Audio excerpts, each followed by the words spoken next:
Hello, everybody. Welcome back to an episode of the Catch Can Man. We're on episode 5 this week, and we will be recapping Darlington and giving you a preview on the weekend to come. Alrighty, so first of all, I want to say, did you know that the inventor of the Ferris wheel did not know the inventor of the merry-go-round? That's because they traveled in different circles. Anyway, Okay, let's see. So we got a new word this week, a new a new lesson to learn. The lucky dog. I don't know this one, so this is gonna be new for me too. okay, Exciting. yeah. So they came up with the lucky dog. It's of course NASCAR is all about safety, right? So, um, you know, it's been I don't know how many years since this lucky dog. Uh, what it is if a car is a lap down, a caution comes out, and the first car a lap down gets to get their lap back. The whole reason is because in the old days they used to race back to the line, and if there was a bad accident, the ambulance crew, well now they're the AMR safety crew, right? Now they didn't have a chance to get out there quickly enough because everybody was racing back to the line trying to get their lap back.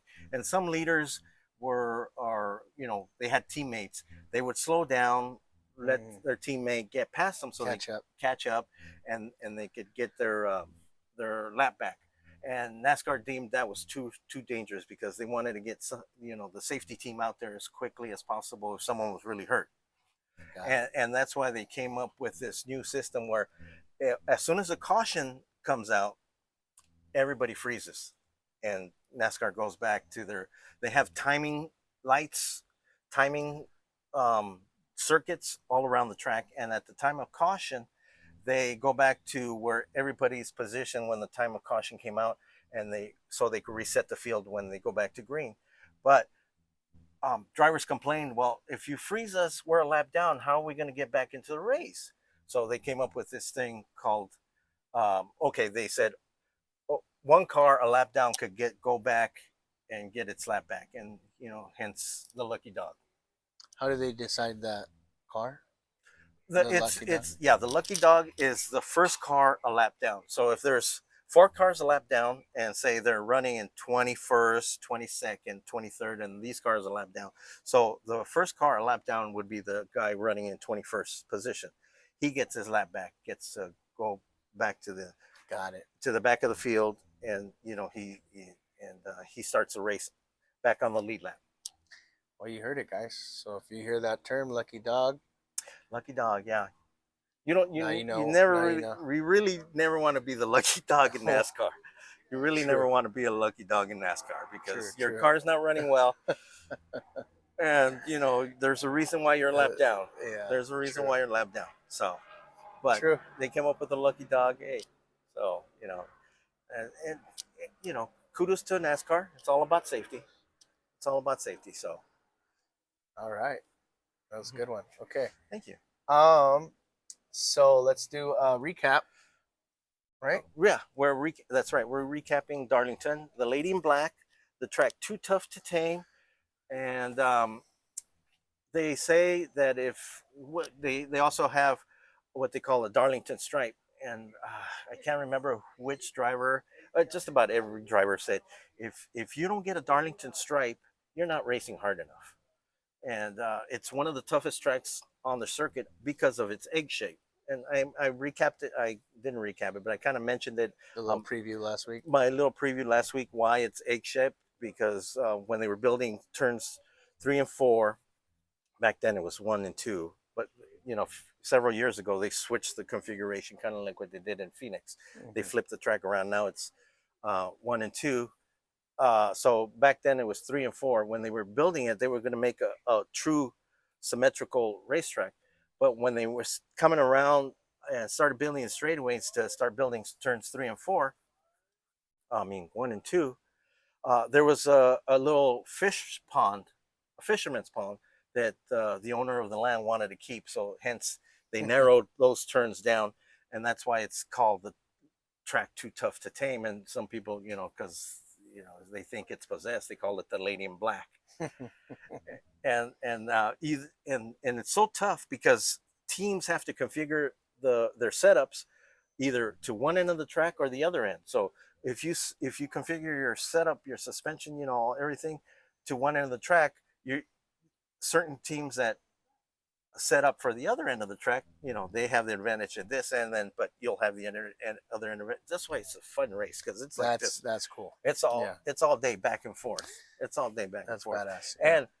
And the reason why you get a Darlington stripe is because if you that's why I was talking about the setups, because either you're set up at one end of the track or you're set up at the other track, and you got to race just as hard, at the other end when you're not set up, and that's when guys get into the wall. They stripe their cars. They give it the old Darlington stripe, as they say. Yep. Yeah. Nice. Thank you. Okay. What was that? What else were we gonna bring up this week? Oh, that's right. So before, a little tidbit as well.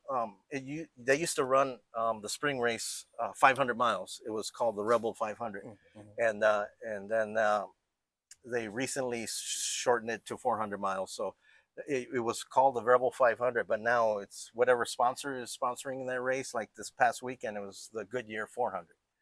So, and that's a little quick tidbit on that. And now, well, let's get back. Let's get into the recap of the race, starting off with the national anthem, which was done by the Paris Island Marine Group Band. Oh, cool. I think I got that right. Paris Island, the Marines. It was a sweet rendition. It was all instrumental, so it was beautiful. And then the flyover was done by the let's see, by the Blue Bullseye. Okay, let's say that fast 3 times. Bullseye Flight Team, based out of North Carolina. Precision Flight Aerodynamics. No, not aerodynamics. Aerobatics. Aerobics. No. Aerobatics. Okay. Yeah. And you wanted to explain how our new point system for the how we rate the command to start engines? Yeah. So I think we're going to call it by one of my favorite people that's ever called the command to start engines, by Mary F. Holman. I think we're going to call it the Mary F. Holman point system. No, yeah, rating system. Right. Mary F. Holman, she was the president owner of the Indianapolis Motor Speedway, and her husband actually owned it. But when he passed away, she took over, and she would give the command. Beautiful, sweet lady that would just give the sweetest rendition. So, of something kind of unexpected. Yeah, very unexpected. To hear on the he showed me the video, and I was expecting him to say something, her to be screaming, or for it to be, how should I say, for you to want to dedicate it to her. I was thinking, okay, she's gonna give some epic, the best badass scream coming from an old lady. No, sounded just like how she looked, but it's a nice sentiment too, though, to think that she in honor of her. So and then we're gonna rate the points scale on Kevin James. Kevin James being the top, the best of the best, number 10. Yeah, 10. Yeah, if you guys haven't seen his command, go watch it. I'm sure you have. There's a bunch of clips of him on Instagram and all that, saying or them going back, and it's like an intro to a lot of viral videos. I don't know if you've seen it, but it's like a lot of American Pride videos is his intro or his command. Oh yeah, and it's badass. It gives me the chills every time I see it. Even when it has nothing to do with NASCAR, it'll be something perfect. It's like if hey, you want to start your washing machine, put on Kevin James, and it's like that'll get you motivated. I think I'm gonna change that to my alarm in the morning. Yeah, just right. Gentlemen, I'll change that to my alarm, and I'll just wake up. Beautiful, yeah. Ready that's to go the way to start the morning. That's the way to start the morning. Beautiful, yeah. So, leading on to that, this week's command, he tells me to be brutally honest, but two Hall of Famers did the command to start um, to start engines, right? To fire them up. Harry the Bandit Gant, Harry Gant the Bandit, and Kurt Busch, two Hall of Famers. And okay, You have to give the score. He doesn't want to give it. He because doesn't they're want to Hall of disrespect the Famers. drivers. They're Hall of Famers. They're my heroes. That we're not no disrespect, but driving and saying the command are two different things. They're not Hall of Famers In the in the commands. in Kevin the James has never driven a race okay, car in his life, and but he's he's still our all right. our, It's our number 10. our system is based on him. Okay. So give us the real, your real judgment call here Oh, on I'm sorry, guys. I'm sorry. It's 4, maybe a 4.2. But Hall of Famers 4.5 out of 10. street cred. You're gonna get that 4.5. I give him the 0.5 for 0.5. We'll give it to him. All right, All we'll right, give and it that's a little sympathy there. yeah. But The Bandit's my hero. So, and he's the one I mentioned in a previous episode that won 4 in a row one time. One time, his car was so wrecked. I think it might have been Martinsville where they're going to be this weekend. Might have been Martin. It's a short track for sure. His car was so tore up. Benny Parsons says, better forget about winning your 4th in a row, Harry Gant. So, but winds up, pulls it out, and wins the race. wow, His front end was gone. All you saw was his radiator. His front end was gone. You saw one of my models already with all front. I build plastic models, NASCAR side bit tidbit. That's what his car looked like. The whole front fender, all the way back to near the firewall, all gone. He still winds up winning the race. that's amazing. It was something. See, look, chills. Okay, so get back to we're talking about the highlights, right? Oh, that's right. Get back to the highlights of this past weekend. Uh, I'm not going to tell you who won the race just yet. It's probably everybody knows already. But first of all, the green flag drops, and right away, Tyler Reddick has electrical issues. There's something wrong with his battery. It wasn't giving power, so he has to shut down all non-essential stuff like his cool suit, his fan to his helmet. So, by the end of the day, he's going to be roasting. Yeah. Oh, that was horrible. He comes in, they change the battery, and a little tittle bit on Cup cars, the battery. Well, on this new Gen 7 car, uh, they placed it on the other side, on the driver's side of the. It's not where you think normal cars are at, um, under the hood where Right. batteries. They have on, and it's easy to change. So it's a quick disconnect, connect, and they have the battery on the driver's side. So when the crew guy goes in on the passenger side, he could just quick connect, disconnect, put in a new battery. But they used to be right behind the left, right in front of the left rear tire. So they'd have to remove the tire. This is great that how they change the. But that's another gripe I have about these cars. But no, this is not a gripe. This is not a gripe. We'll bring back the Like, gripe at the end of the episode. Finish I explaining. don't have a gripe this weekend. I Oh, do, but I okay. didn't. Okay, I Okay. might have, but I was deciding. I don't have a gripe this weekend. Okay. But um, I commend how they switched it up on the new gen cars where before they'd have to take the rear wheel off and there was panels right underneath the rear wheel, and it was still the same thing, quick disconnect, connect, but you'd have to remove but now the crew guy could just go onto the passenger side and they do the same. So they thought they had the battery problem fixed, and then So that's what they had done. They switched out the batteries and they switched out the assumed battery. that the issue would be. And they ran it, and he thought, okay, it's still misfiring, and just in case they thought uh, they might, because it's also computerized now. They have to reboot and thankfully he didn't get to that, because if they had to reboot, he'd had to come in, shut the engine off, and he'd lose so much. But the only thing is, when they were able to get onto pit road, they were able to change it. Got to the back of the pad, stayed on the lead lap, and well, he kept coming back, and doing well. So and then next, So where was his positioning? Oh, he was at the. It was at the beginning of the race. He was at the tail end of the field. He was at the tail end of the field. So, but he did well. He was coming through the field, and uh, man, does he have a fast race car? Yeah, this team turned it around. And the difference, I think, this year of why he is so much better, the team has always gave him good cars. The team's always given him good cars. But I think this year, because last year he went winless, that matured him. He's so much more mature now. It seems like I think, and I think that's the difference this year.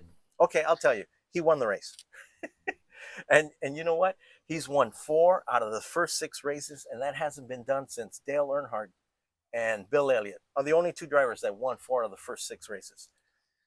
Wow. Yeah, So hasn't been done. talking about a legacy is turning into a legacy this season Yeah, for this team, for this driver. yeah. It's you know, I don't know. Michael Jordan's done a great job. For it to be this early in the season, Yeah. also, is that something that's No, it's taken years. Michael Jordan's built this. no, but I'm saying, so you mentioned Dale Earnhardt. Sorry, I'm not sure if I caught it, but or I just didn't hear it. Did you say Dale Earnhardt and Bill Elliott did the same thing within the first 6 races 6 races yeah of the season? of their season. Yeah, they Oh, got it. 4 out of 6. Got it. Okay, no, so there is so And they're the only 2 drivers that have done that's all. And those 2 drivers, they went out to win their championships that season. Yeah, that season. Wow. So Nice. yeah, I mean, the probability now it's got it's sky high. skyrocketed. But you know what? That was in the old point system. Right now, you could say Tyler Reddick's a lot to win the championship. But now, since they run the 26 races and then the last 10 races, they kind of do a reset. They reset. Well, he's it's back then it was all about consistency all the way through. Now he could. Well, he really can't sit on his laurels, as they say. He still has to, you know, Oh, of course. I mean, it's still because NASCAR Cup, you know. because it's the point reset at the end of the 26 race.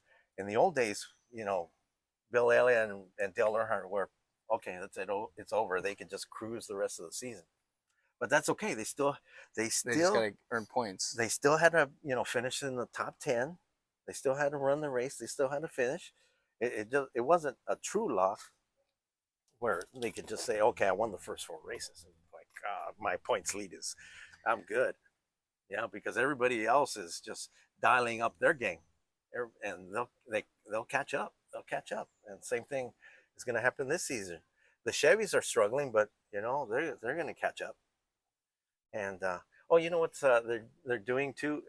It's not a new thing, but they've been doing it. And I just wanted to mention right now. They do team introductions, kind of like they do in football. Mm-hmm. It was like, Terry Bradshaw, North Carolina. North Carolina quarterback. Yeah. So Something like that. they do that with the Cup teams. They select a different Cup team Every weekend. Every weekend. Oh, okay. A different Cup team every weekend. And it's like they say, Richard Dreyfuss, rear tire changer, South Carolina. Something like that. That's pretty awesome. Yeah, it's cool. I mean, it's cool. It's cool. When you tell somebody, yeah, I'm a tire changer. Imagine I'm a rear tire changer for a Winston Cup team. Yeah. Oh, that'd be sweet. It's cool that they're getting their credit. Yeah, it's cool. So it's cool to see, and and some of the guys don't, they say, uh, you know, Jackman. Yeah. They say Jackman, or they say Winston Cup champion team, Winston Cup champ, Jackman, and they say their name, right? They mentioned if they were on a previous Cup championship team. That reminds me when you said football, or it's the same thing because I'm not sure how current that video was, but I seen a video of actual NFL, ex NFL player Yeah. on a pit crew, or I don't know if he was trying out or he was already on the team Uh-huh. or in the crew. And I mean, that guy was moving. He was a unit, you know, and They actually I think he recruit was a jackman or probably the jackman or the gasman. They usually they recruit college football players that are unfortunately get hurt and right. they don't make it to the NFL. So they recruit these guys, the big guys, you know, to do the jack or to carry the gas can, And yeah, there's a bunch of NFL players in there, Ah, bunch of NFL players. Yeah. So speaking of teams, guess what? Dave Blaney, I still call him by his dad's name. Jeez, still call him by his dad. Sorry, guys. You know, this is how old school you know I am because if I call these guys by their dad's names, it's you know it's so ingrained in me that. But it's Ryan Blaney. Dave Blaney was his dad, or is his dad? I'm sorry, he's still alive. He's still alive. Ryan Blaney's team did it again. wow. Did it again. And you know what? If well, luckily he was pitting behind one of his teammates, but yeah, he had to go into this time Austin Cindric's team. Austin Cindric pulled down, and his team is like same thing. It's like what? Somebody's getting fired, that's for sure. Shoot.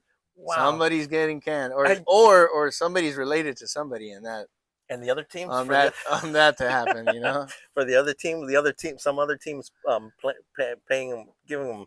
Yeah, something's going on. But yeah, actually, and Dave Blaney, sorry, Ryan Blaney, Ryan Blaney actually when they finally got into Austin Circus team and they tightened his lug nut, got back on the and they went on the team communications.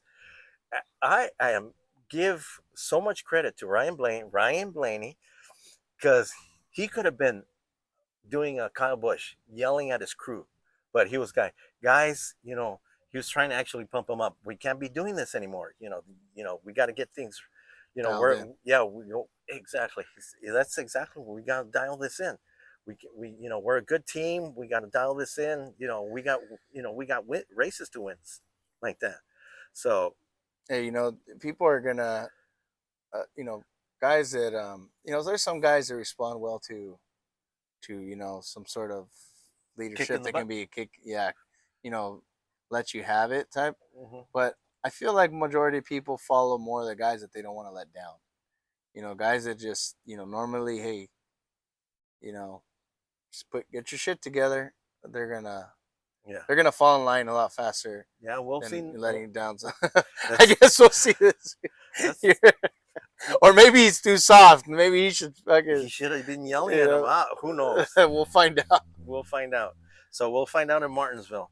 Yeah, and well, and well, there was a lot of mistakes during the race, and Kyle Larson was mired in deep in the pack, and with all these mistakes, he was able to come to the front.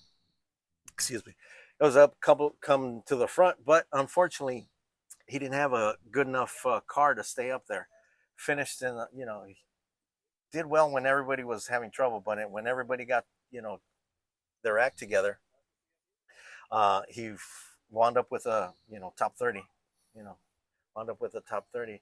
But I'll tell you, the is Brad Keselowski. Wow, what a race he put on! He won stages first and one and two, and he would have won the race. And the difference is that he's been doing well all season, Mm. but his qualifying has put him, deep in the pack, and by the time his crew got his car doing well and got him running well, he was too far back to make any headwind. But this past weekend he qualified in the top five and finished second. If it wasn't for Tyler Reddick, if Tyler Reddick wasn't there, he would have won the race. Just Tyler Reddick's just too fast. He was just too fast, and the only reason it was a good show is because Tyler Reddick had the electrical problems and he ran through the field, or else It was thinking up. it would have been the boring 400. He would have stank it up. It would have been the boring 400 because if he would have stayed if he didn't have those electrical problems, stayed up front, yeah, he would have stunk up the show. Stunk up the show. Yeah, so Cool. Tyler Reddick was too good. Anywho, so kudos to Tyler Reddick, Brad Keselowski, Type 10, and we're going on a preview Martinsville. And your picks. We're gonna. Oh, my picks. Oh, we'll see how I did my picks after I give you a quick rundown on Martinsville. They called it the paperclip. If you look from Skyview, it actually looks like a paperclip. Mm. And the reason is because they built it long with short corners. There's a railroad track that runs alongside it, and they had to narrow the track down. And this track gives a grandfather clock as a trophy. Yes. Actual I working, remember that. actual working grandfather clock as a trophy, and That's cool. yeah, it's pretty awesome. So Any significance behind that? yeah, there's a real quick history. There's a actual grandfather clock shop that builds these grandfather clocks, and when the first race back in 1953, I don't know if they didn't have a trophy or anything like that, but the guy that owned the grandfather clock shop says, I'd like to donate this to the racetrack. And I guess the racetrack decided, well, let's give it to the driver. It's been a tradition ever since. Grandfather clock as a trophy. That's cool. Yeah, that is cool. That's one of the coolest trophies, I think. Oh, ever. heck yeah. One of the coolest trophies.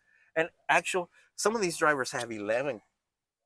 I think DW has 11. The wives must be going crazy with Where are they going to put these grandfather clocks? Yeah, Denny Hamlin, I think, has 5. Wow. So, which leads me to our picks this weekend. Last week's pick, let's see, where I picked Chase Briscoe, the number 19. It was not too good this past weekend. I think I only had one driver in the top 10. Chase Briscoe finished 12th. The number 20, Christopher Bell, finished 19th. Chase Elliott finished 15th. Denny Hamlin, number 11, finished 11th. And the only driver in the top 10 of my picks, William Byron, number 24. So we'll see how this week's picks are going into Martinsville. We'll go with Dave Blaney. It's not like I picked Dave Blaney at Phoenix. I picked Dave Blaney. Ryan Blaney. Ryan Blaney. I'm not even catching it anymore. Ryan Blaney. Ryan Blaney. Let's get there. So many times I pick him, I should know it's Ryan Blaney. Okay, I'm picking my top 5 picks in the top. My 5 drivers that are going to finish top 10. Ryan Blaney in the number 12. William Byron in the number 24. Denny Hamlin, number 11. Okay, let's try him again. Let's mix it up with Bubba Wallace. He's in the number 23 with 2311, Michael Jordan's team. And finally, the number 9, Chase Elliott. Nice. Yeah, and let's finish this off. Finally, this weekend, F1 is in Suzuka, Japan. IndyCars are at Barber Motorsports. Which I just heard that the owner of Barber Motorsports, George Barber, passed away this week. So, well, that's yeah. Race will be dedicated to him this week. Oh, definitely, yeah, definitely the races. Yeah, I was watching practice earlier, and they were already commemorating him. Yeah, there you go. Nice. How are you watching it? The practice. Through YouTube TV. Oh, you're able to watch it? Oh, yeah, okay. The IndyCar practice? Yeah. Oh, IndyCar. Yeah. So. Nice. Alrighty, guys. All right, everybody. Thank you. As always, like and subscribe. All right.